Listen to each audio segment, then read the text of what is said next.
Jelang laga pekan ke-20 BRI Liga 1 musim ini, Persib Bandung terus melakukan persiapan serta pematangan strategi guna menghadapi Arema FC pada 24 Januari mendatang.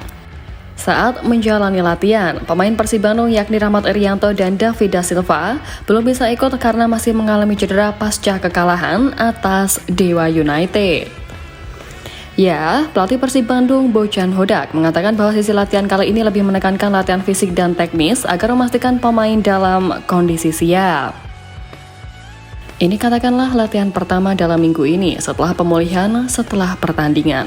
Lebih kepada latihan fisik agar mereka berlari dan beberapa pekerjaan teknis, kata Bojan.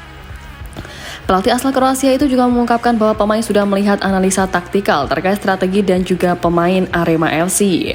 Dengan maksud mempelajari kelemahan dari Singoedan, sebelumnya gelandang Persib Bandung Tyron Delpino mengingatkan ke pemain maupun pendukung untuk terus maju dan belajar dari kekalahan atas Dewa United. Delpino mengakui jika kekalahan dalam pertandingan sepak bola adalah hal yang wajar, sehingga tidak perlu ambil pusing dan terus fokus untuk menghadapi laga selanjutnya.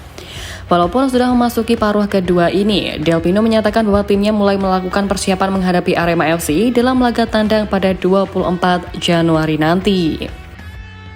Kadang ini terjadi di sepak bola, kami kalah dan kami harus fokus, tetap bekerja bersama-sama dan tidak kehilangan arah. Kami harus segera melakukan persiapan untuk laga berikutnya, tentu penting untuk bisa mendapatkan 3 poin, kata Delpino. Di sisi lain, Hodak juga membongkar kondisi David Da Silva hingga Dimas Derajat jelang Arema FC versus Persib Bandung. Pemain asal Brasil yang musim lalu menjadi top scorer Liga 1 ini hanya bermain hingga menit ke-55. Saat itu ia merasa nyeri hingga harus digantikan langsung oleh pemain anyar Persib, Djervan Castanir. Nah, menurut pelatih Persib Bandung Bojan Hodak, David sudah ditangani oleh tim medis Persib. Kondisi David tadi, tim medis Persib bilang hanya sedikit tarikan otot.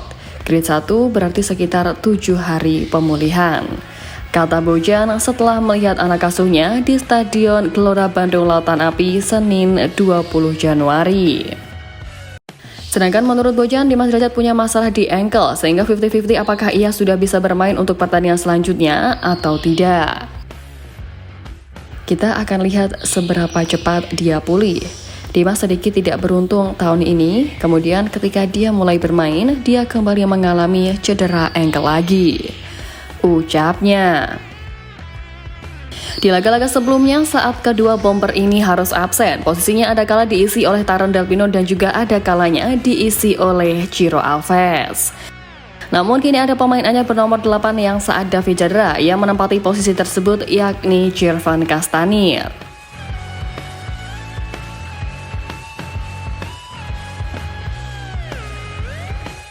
Ya, Persib Bandung harus kehilangan Deddy Kusnandar dan Rahmat Irianto dalam waktu yang cukup lama karena cedera.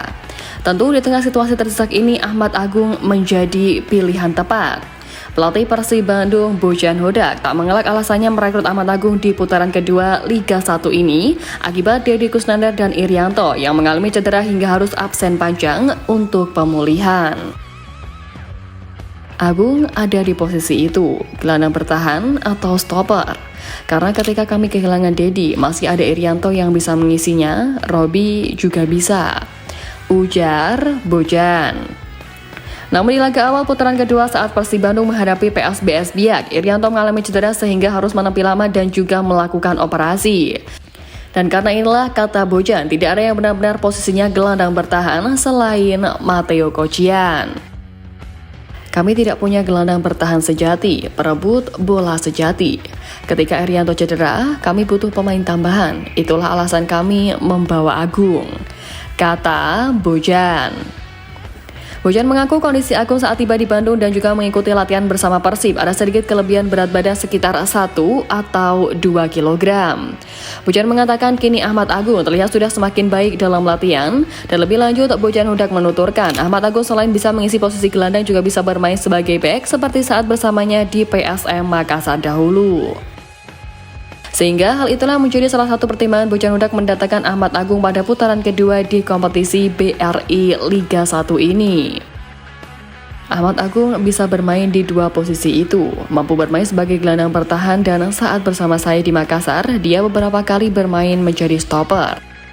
Musim lalu juga dia bermain sebagai stopper ketika masih di Kediri ketika menghadapi kami. Ini jadi opsi yang bagus. Jelas, Bojan Hodak. Pada bursa transfer paruh musim kompetisi BRI Liga 1 ini, Persib juga mendatangkan pemain asing asal Curaçao Jervan Castanir. Dan sebagai informasi dengan bergabungnya Jervan Castanir, maka Mason 5 tidak akan digunakan lagi pada putaran kedua dan ada opsi dipinjamkan atau dilepas ke klub lain.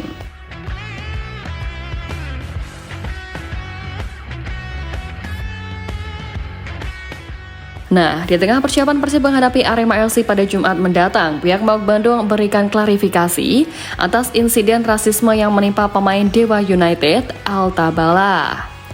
Laga Persib Bandung versus Dewa United pada Jumat 17 Januari di Stadion Gelora Bandung Lautan Api dinodai oleh aksi rasisme oleh oknum bobotoh. Rasisme diterima oleh pemain Dewa United Alta Bala usai laga berakhir dengan skor 0-2. Alta tak terima dengan aksi rasisme beberapa bobotoh dan terjadi ketegangan di sana. Dewa United pun menyelesaikan aksi rasisme tersebut oleh beberapa bobotoh. Manajemen Persib melalui Sporting Director Aditya Putra Herawan pun turut mengambil sikap. Manajemen Persib turut menyayangkan masih ada aksi rasisme di stadion oleh supporter Persib yang semestinya turut menjunjung sportivitas dan saling menghormati. Kendati ia juga turut berterima kasih kepada mereka yang telah menjaga ketertiban jalannya laga. Kami sangat menyayangkan insiden ini. Sepak bola adalah olahraga yang menjunjung tinggi sportivitas, saling menghormati dan menghargai semua pihak, baik pemain maupun supporter. Papar Aditya. Ya, rasisme ini benar-benar disesalkan oleh banyak pihak, padahal laga tersebut adalah momen kembalinya bobotoh untuk mendukung Persib di seluruh tribun stadion pasca sanksi komite disiplin dari PSSI. Manajemen Persib pun berharap kejadian serupa tidak terulang di laga-laga Persib selanjutnya. Semua elemen harus bekerja sama menciptakan atmosfer sepak bola yang positif, terlebih lagi stadion pertandingan kini menjadi tempat untuk beberapa anak menggemari pemain favoritnya. Kami berharap kejadian serupa tidak akan pernah terjadi lagi di masa depan. Semua elemen harus bekerja sama menciptakan atmosfer sepak bola yang positif dan penuh rasa persaudaraan. Kami yakin bobotoh itu santun, sopan, sehingga kedepannya dapat membuktikan untuk lebih baik lagi. Tegasnya. PT Persib Bandung Bermartabat berkomitmen untuk terus mendukung terciptanya lingkungan sepak bola yang inklusif, profesional, dan juga bebas dari segala bentuk diskriminasi. Persib juga akan bekerjasama dengan pihak terkait untuk memastikan tindakan pencegahan agar hal ini tidak terulang. Kami mengajak seluruh bobotoh untuk menjadi contoh supporter yang baik, mendukung dengan semangat tanpa melanggar nilai-nilai sportivitas. Mari kita jadikan sepak bola sebagai sarana persatuan dan kebanggaan bersama. Ajak Aditya.